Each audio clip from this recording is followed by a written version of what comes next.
Hello everybody, welcome back for another video. Hope you're all doing well and that you're all having an absolutely fantastic day. And without any ado that is further, let's jump right into it.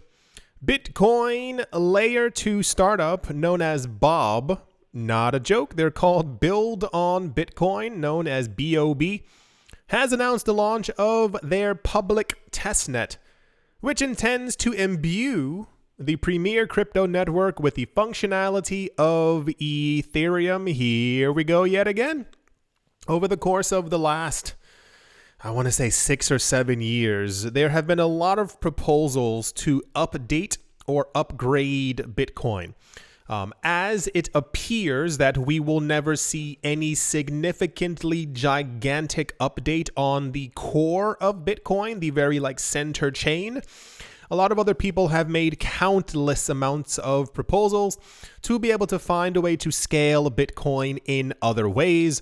We have Liquid, we have Lightning, we have Taproot and Schnorr also, I think, on-chain as well. The basis of the idea is that if Bitcoin's layer 1 is not going to hyper upgrade to be able to allow it to have hundreds of thousands of millions of transactions per second, other things will have to be built to be able to allow Bitcoin to be able to do this. Therefore, if the other layers break, Bitcoin itself at the core will remain functional. Now we're at the idea of giving Bitcoin the ability to be able to do what Ethereum does, because the core will probably never ever get to that point. The protocol is designed as a one-click bridge to Ethereum's DeFi ecosystem, involving both the Ethereum virtual machine and roll-up technology as a one-stop shop for all things Bitcoin, according to the website. They said, we're embracing inclusivity over maximalism, enabling seamless interactions between Bitcoin and Ethereum's ecosystems.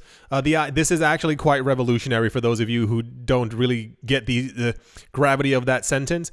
A lot of people who believe in Bitcoin tend to be maximalists. They believe that Bitcoin is kind of the thing.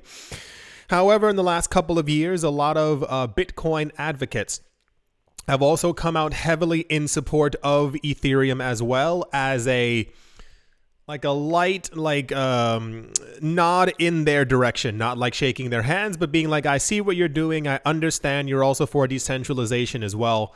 And now we've come to the idea of being able to connect Bitcoin to Ethereum so that things can kind of work together. We used to see this before on layer 2 solutions when it came to what they called wrapped coins, WRAPPED, where basically you would wrap the value of another coin and have it existing on another chain. So this became popular years ago, where essentially, air quotes, you could have the value of an ADA from Cardano living on top of the Bitcoin blockchain by locking some of that ADA into a smart contract, and therefore it also exists on the other chain as well, and also vice versa. This is, very common thing. This is why a lot of times we used to hear years ago about TVL, total value locked.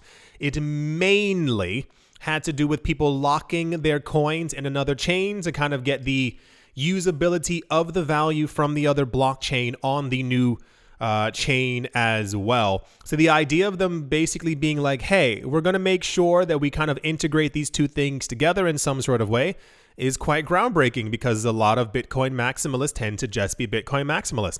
This was said by Alexei Zamyatin, who's the co-founder of Build on Bitcoin. He continued by saying, we're setting the stage for a future where Bitcoin's full potential can be realized without compromising its core principles, as opposed to the status quo, where 90% of Bitcoin use cases are centralized. That's also, we don't have to get into that, but the idea is that a lot of people believe that other things based on or built on Bitcoin are just simply run by companies, and they want the entirety of the ecosystem to be completely decentralized. But of course, you are going to have a lot of people who understand that they can make a lot of money from building on or using Bitcoin, and they will use centralized methods to be able to do so, as the idea of decentralization and helping other people around the world just does not do it for a lot of other people, despite them being in a market where they should be more open to helping other people and having a more decentralized nature.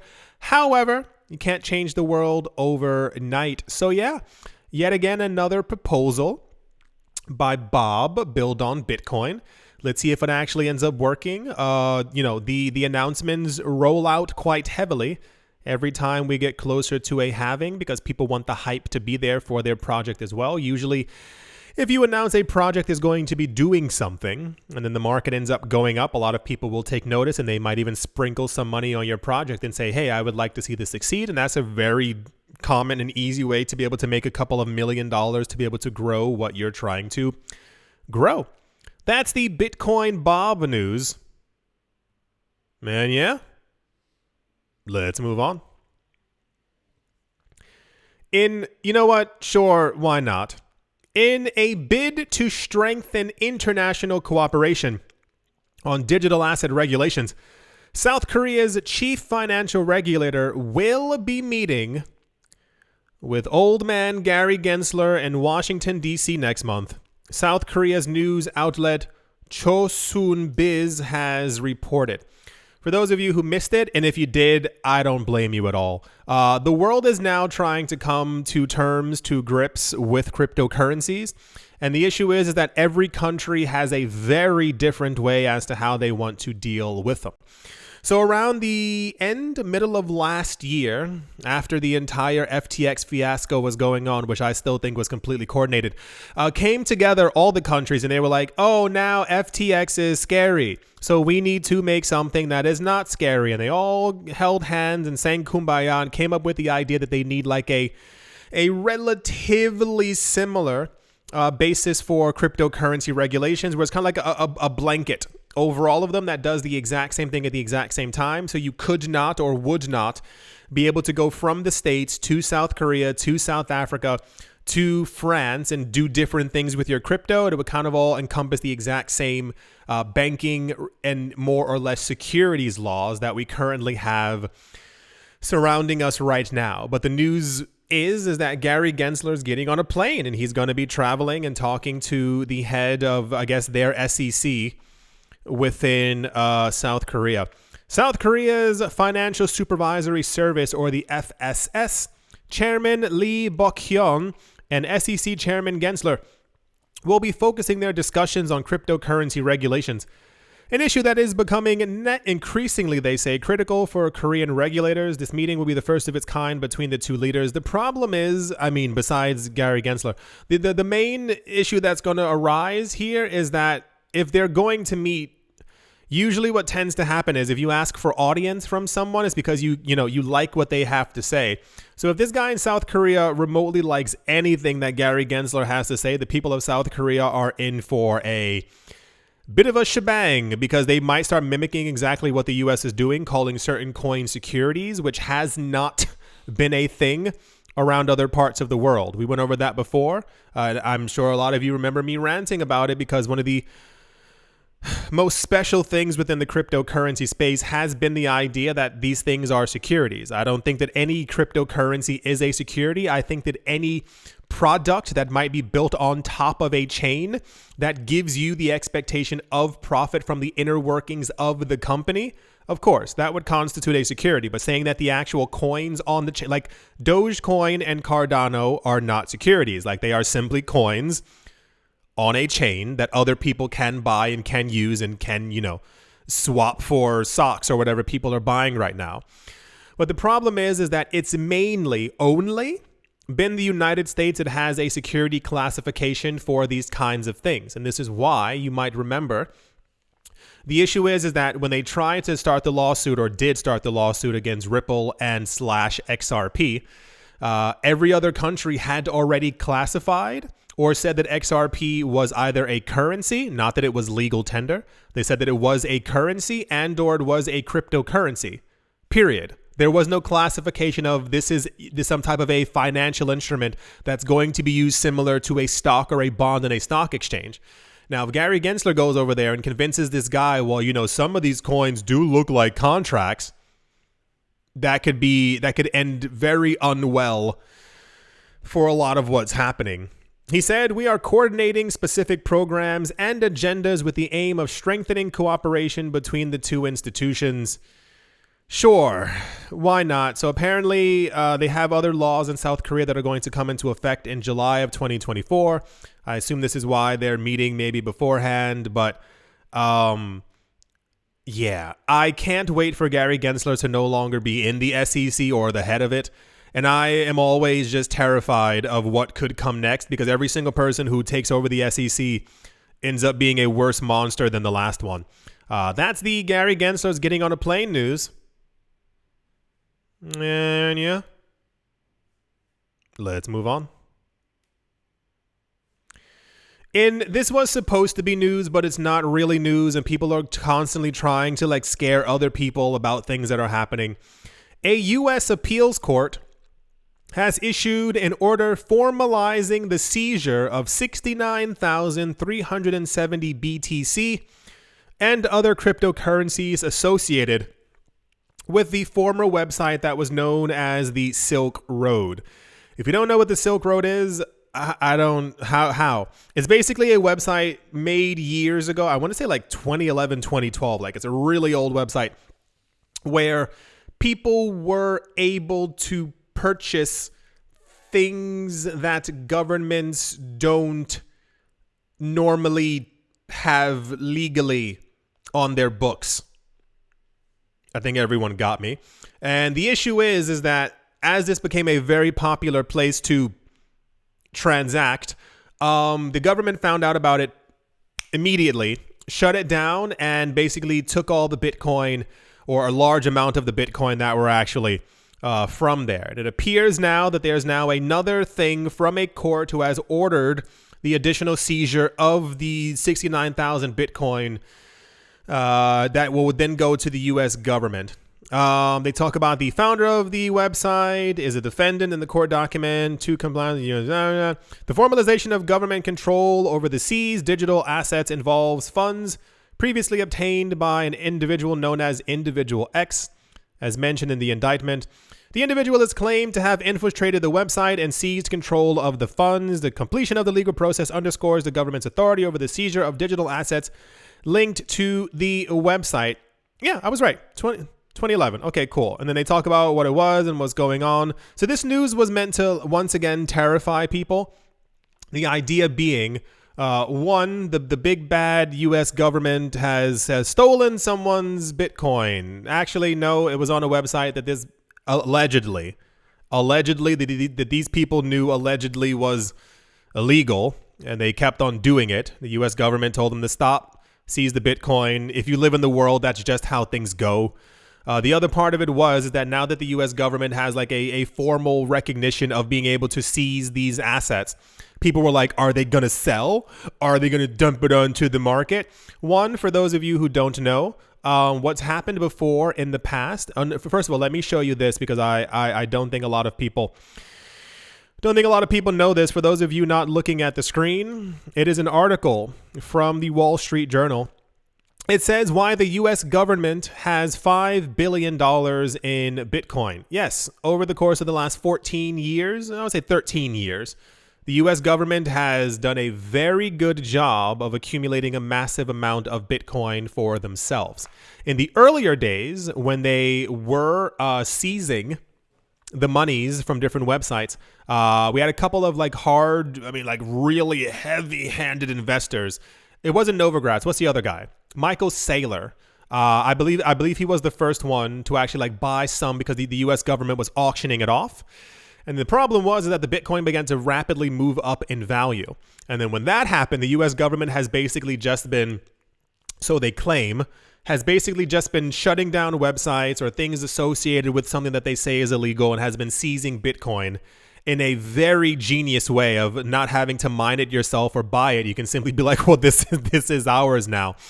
And part of the fear years ago was that as they held auctions before, that they were going to re-auction off this Bitcoin again. But it's been a very long time since they've done that. I just assume that they're kind of keeping it for themselves in expectation of what could happen in the future. Once again, also quite genius to be like, oh no, we just happen to have 200,000 Bitcoin and Bitcoin's at 10 million. Well, I guess we're even richer now. But the news is that it was formalized. There are 69,370 Bitcoin, which now belong to the U.S. government officially. And no, this is not scary. They're not going to sell them off. And if they do, we will hear about it publicly, as we did like 9 years ago. What ends up happening is that during this auction, it's usually always purchased by one or two individuals who are extremely wealthy, who like are hyper Bitcoin maximalists, and they want it for themselves. So these coins will, I can tell you with 99% certainty, will probably never ever hit the market over the course of this decade. And I say that because like in 10 years, maybe Bitcoin's really high and somebody's like, oh, I want a Maserati or something like that. But that's as far as it's actually going to go. So that's the U.S. scary news that was also floating around out there. And I think the world would change nearly overnight if more people understood that the U.S. government has been holding and probably buying Bitcoin and mining Bitcoin for a very long time. Don't assume because they're a government that they're just like, moseying around. They know the trends, and this is why they've been in power for so long. So, yeah. Okie dokie, artichoke. Let's move on. Also, in I think I get it, but also why was this so tremendously popular news? London-based firm known as Revolut has made a significant stride in the cryptocurrency market by launching a new trading service in New Zealand. This move allows customers in the country to buy, sell, and hold a variety of digital currencies through the app, marking a new chapter in the accessibility of cryptocurrencies to the general public within New Zealand. Revolut's users in New Zealand can engage in transactions involving over 100 cryptos. This development is not just a leap for Revolut, but also who wrote this article? This is so ridiculous. Not just a leap for Revolut, but also a significant step for New Zealanders who now have an additional reputable platform for crypto trading. I'm pretty sure they were doing just fine before. Anyone out there in New Zealand? Anyone? You were doing okay, right? Yeah, you were doing just fine before all of this. I just wanted to make sure. The service encompasses major cryptocurrencies such as Bitcoin, Ethereum, XRP, and many other smaller altcoins. This launch is aligned with Revolut's ongoing strategy to broaden its service offerings and make cryptocurrency more accessible to mainstream users. Also quite popular. I did not know that Revolut was nearly as popular as Robinhood, because remember all those times ago whenever we got Robinhood news and it ended up being the most popular thing in the world. This was also quite popular. I appreciate the enthusiasm that other people have for new apps being available for people on the other side of the planet. However, being hyper popular news always kind of gives me question marks over my head, simply because there were other options that people there already had. This is like, if this was the first crypto exchange or app, I'd be like, oh my gosh, I know they're so happy. But cool. That's the revolution news without the ocean. I do think that is going to do it for this video. I do hope that you've all been finding, hopefully, a way to relax. I said that before. Don't forget it. Always find a way to relax. Do something nice for yourself. Go out, do something nice. Call friends over, order a pizza, watch a good movie, watch something from your childhood. Do something that makes you smile. It is incredibly important, especially going through this insane market. I do hope that you've all enjoyed. I do hope you all are having a great day, morning, afternoon, evening, wherever you are, wherever the heck you might be. I do hope it is absolutely fantastic. Thank you all once again for watching, listening, liking, commenting, and or supporting. And I will most certainly be talking to you all soon. See you.